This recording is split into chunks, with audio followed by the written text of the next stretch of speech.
ये कहानी कागज के खिलौने बनाकर बेचने वाली गरीब टुन्नी चिड़िया की है। टुन्नी चिड़िया अपने बेटी के साथ रामपुर जंगल में रहती थी। वो रंग बिरंगे कागज के खिलौने बनाकर जंगल के बाजार में बेचती थी। लो भैया, आ गई टुन्नी खिलौने वाली। कागज के नाव, कागज के घर, कागज के फूल, जो अच्छे लगे वो खरीद लो।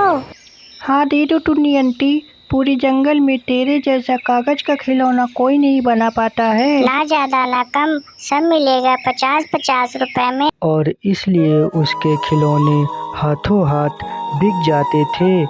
एक दिन टुन्नी चिड़िया जंगल के बाजार में खिलौने बेचने जा रही थी।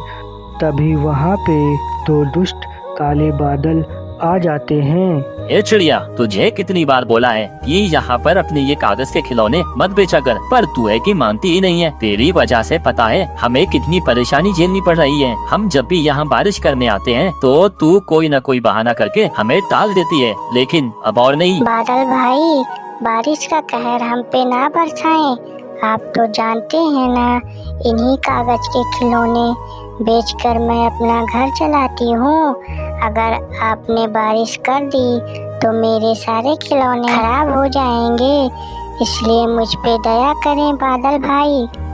सुनो नानो चिड़िया, मैं तुम्हें सिर्फ 2 दिन का समय दे रहा हूँ। अगर तुमने ये अपना कागज का काम बंद नहीं किया तो मैं यहाँ पर इतनी बारिश करूँगा कि तुम्हें अपनी नानी याद आ जाएगी। सारी बातें टोनी कबूतर सुन लेता है और जाके कालू सेठ को बता देता है। तू टेंशन मत ले टोनी, मैं जाके टुन्नी से बात करता हूँ।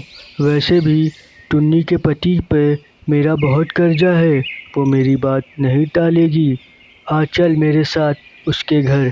इतना बोलकर कालू सेठ और टोनी कबूतर दोनों टुन्नी के घर जाते हैं। अरे सेठ जी, आप 2.5 किलो का एक मारूं? सुन चिड़िया, तुझे यहाँ रहना है तो ये कागज के खिलौने बनाकर बेचना बंद कर दे, वरना मैं तेरे घर में आग लगा दूंगा। तेरी वजह से कई दिनों से जंगल में बारिश नहीं हुई है, तुझे इस जंगल से बाहर फेंकवा दूंगा। इतना कहकर वो दोनों टुन्नी चिड़िया के घर से चले जाते हैं। वहीं टुन्नी चिड़िया डरने की जगह कालू सेठ का विरोध करने पर उतर जाती है और अपने पति कीकू से बोलती है, हम क्या उसके बाप का खाते हैं जो उसकी धमकी से डर जाए। मैं ये कागज के खिलौने बेचना बंद नहीं करूंगी। नहीं टुन्नी, मान जाओ, तुम ये कागज के खिलौने बनाना बंद कर दो, नहीं तो कालू सेठ और बादल का कहर हम दोनों पे भारी पड़ेगा। आप चिंता ना कीजिए जी, कुछ नहीं कर सकेगा ये कालू सेठ।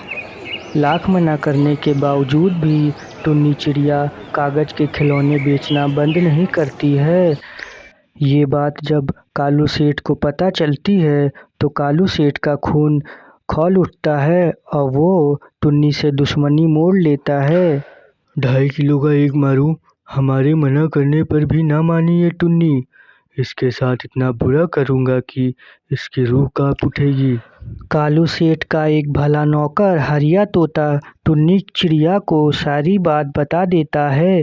फिर टुन्नी चिड़िया और उसका पति नदी के पार दूसरे जंगल जाते हैं। तभी कालू सेठ मौका पाते ही अपने साथियों के साथ मिलकर टुन्नी चिड़िया के घर में आग लगा देता है।